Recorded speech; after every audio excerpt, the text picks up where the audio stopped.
All right, hey, what's up, everybody? Mike Lindsley back with you for an ML Sports Take, brought to you by our great friends at Empower Federal Credit Union, Hides of Liverpool, and Bryant and Stratton College. Don't forget, classes are always starting at Bryant and Stratton College. Make sure you go on to their website, bryantstratton.edu, and find the 2 or 4 year degree that suits you. Well, today I am just mystified by that game last night for the Buffalo Bills. I mean, they got absolutely shit kicked by Tennessee, and on the one side, you say, well, it's only one game. And then on the other side, you're like, whoa, so many things went wrong for Buffalo. And it was right out of the chute that they were awful, that they were struggling. I mean, Andre Roberts, it was throwing a smidge behind him by Josh Allen, but he still should make that catch as an NFL wide receiver.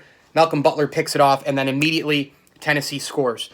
But then the Bills rebound nicely right after that, right? That unbelievable drive. Ton of heart to battle back. They convert four third downs. Josh Allen was unbelievable, throwing a couple of ropes on that drive. They tie it, and then Tennessee answered. And then it was still kind of close, one possession all the way, and then the Bills, give up that touchdown at the end of the half, and then in the second half, it just got totally out of control. I thought that the Bills did actually make some plays in this game. I mean, the frozen rope touchdown throw by Josh Allen was it was a thing of beauty in the second half. They did make some plays in the first half. But again, if you go through the laundry list of things, number one, they pretty much controlled Derrick Henry like they controlled Josh Jacobs. They really did. Now, it was in chunks at times, but Henry didn't have like an 150-yard, 3-touchdown type game with like 20 carries. He did have that unbelievable push off of Josh Norman, sending him into the air that got called back anyway with the hold. But the Titans were efficient, and they were like clockwork the entire game. When they needed a third down, they got it. When they needed 3rd and 19 and the Bills defense, I'll get to that in a second, 3rd and longs, when they needed a big-time play on defense, they would do it. Josh Allen threw, the first pick was not his fault. The second one was horrendous, where he threw it right to Malcolm Butler again with the pick. And it was, the first one was the tip, and then the other one was just throwing right to him. And again, it was him getting the interception. And I just look at this, on the flip side of it, I look at the Bills defense, and they're awful. I mean, again, I would rather have the offense take this quantum leap that they've taken this year rather than the defense stay where they were, because it is an offensive league, because it is a quarterback league. But eventually you have to stop somebody, don't you? I mean, the Bills have got to stop 3rd and 19 at some point. They have got to stop 3rd and longs. They have to make tackles at some point. At some point, they have to get to the quarterback. Where are the guys up front? I know that there's a lot made of the injuries to Trey White and Matt Milano. The Tremaine Edmonds injury earlier this year. Does he look healthy now? I'm not sure, but he's not playing that great. And I understand the middle of the field is exposed. I understand that the corners are having very shaky up and down seasons. All of them collectively. But where is the front? Where is the defensive front? Where is the pass rush? Where's Jerry Hughes? Where's Trent Murphy? Where's Harrison Phillips? Where's Jefferson and Addison? I understand that they created the 4 fumbles last week, and they were great, the front 4, at times for the most part, and I thought they really took a major step forward in the second half against the Raiders. But where were they last night? Ryan Tannehill runs, probably a 5'8", 40-yard dash, and he's running free on these simple, like, Pop Warner bootlegs. I don't know what's happened to the Bills' defense. I don't know where in the world they are.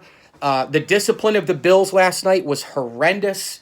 I mean, on that drive where the Bills scored to make it 7-7, they should have scored way before that, but there was a holding penalty.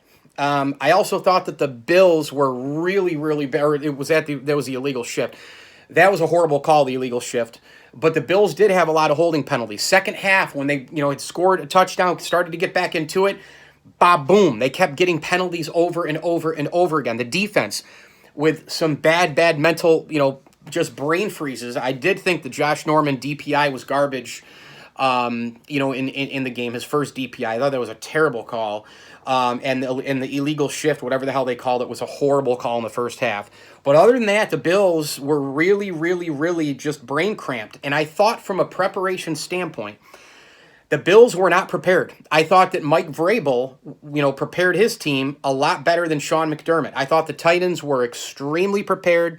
They were way more X and O's. They were way more focused. And I was worried about that going in. I didn't feel good about this game for the Bills just for the simple reason of, starting 5-0. I mean, it's, not many teams can do that in the NFL. But I felt a little shaky about it because the schedule was super it was too unbalanced for me. And I also thought too, and again, I'm not making any excuses for my team. They lost fair and square. Tennessee beat them to a pulp. But I thought that Tennessee was going to come at the Bills hard because they heard all week about how they weren't going to have any players, and they heard all week about how they're screwing the NFL up. And, the week before they didn't play against the Steelers. They came in with a chip on their shoulder. They played like it. But I also thought from a Buffalo standpoint, because of Tennessee's behavior, I didn't think Buffalo had to play that game last night. Now, I know they lost fair and square. I know that everybody now is saying, hey, you got to go earn the win, da-da-da-da-da. Well, I mean, in some circumstances, you don't have to earn the win. If Tennessee broke all these protocols and they broke the rule of practicing behind the league's back at a freaking high school in local Nashville area, why did the Bills have to suffer? So, the Bills didn't know who the heck they were going to play, if they were going to play. And then they play a game last night in Nashville. Now you turn around, it's already Wednesday. And now you have to prepare for the defending Super Bowl champion Chiefs, who just got beat by the Raiders. They're going to come in like a mad bandit of Hornets. And you're going to play Monday night instead of Thursday, and you have to play at 5 o'clock. So you lose a Thursday night primetime game. You go, into early dinner Monday Night Football on a Monday, and you just played a team with all the COVID problems. I just didn't think that was fair to Buffalo. Now, I'm wondering how this team is going to react. How strong are they? The adversity here, it's only one game. But like I've told a lot of people already, I do feel a little shaky all of a sudden about this team. Just a little shaky because, and again, I'm not giving up, but it was one game. But you start to look at it and you go, the defense, again, can't stop anybody. The Bills can't run the ball. Josh Allen's starting to turn the ball over a little bit more and more. Last week he should have had a pick or two. This week he should have had 3 or 4 picks. I mean, in the second half he should have had at least another 1 or 2 where he was throwing it reckless. Are the turnovers coming back into Allen right now? Is he getting a little bit more of that, roller coaster Josh Allen that we've seen the last couple of years and haven't seen the down as much this year? Injuries. What's up with Milano? What's up with White? Who the heck is going to be? It was Cole Beasley was a little bit knocked around last night. John Brown is nicked up. I mean, the injuries are piling up. The Bills can't run the football. Discipline is now a problem. So this is going to be a very fascinating thing to see moving forward. They got to play the Chiefs Monday. You got the Jets, Patriots. Patriots going to be a tough game. You got to play them twice still. You got to win those 2 games, Jets and Pats. I don't foresee the Bills beating the Chiefs. It could be wrong. I'm still going to pick them in my video because it's a part of the charade. But you got to play, after the Jets, Patriots. And then you're loaded up again. You still got to deal with the Arizona Cardinals. You got to deal with the Steelers. You got to deal with the 49ers. You got to deal, this schedule is brutal. You got to deal with Seattle. So I just hope that the Bills can fix a few things here, but they're 4-1, and in a snap of a finger, they could be 4-2. And by the way, the final thing I'll say is I'm so sick and tired of people saying that the Bills don't have a signature win this year. Is anybody watching the LA Rams? They're a Super Bowl contender. The Bills beat them. I know they gave up the 28-3 lead. It was a 25-point lead given up in 23 minutes, but they won the game. So that's the only loss for the Rams right now. They're a Super Bowl contender. Aaron Donald's the best defensive player in the league. The Bills won that game. That is a statement win for Buffalo. We'll see what happens. See if they can circle the wagons back to victory on Monday night. I'm Mike Lindsley. Video here brought to you by Empower Federal Credit Union and our good friends at Barks and Rec Doggy Daycare. As I always tell you, enjoy the games.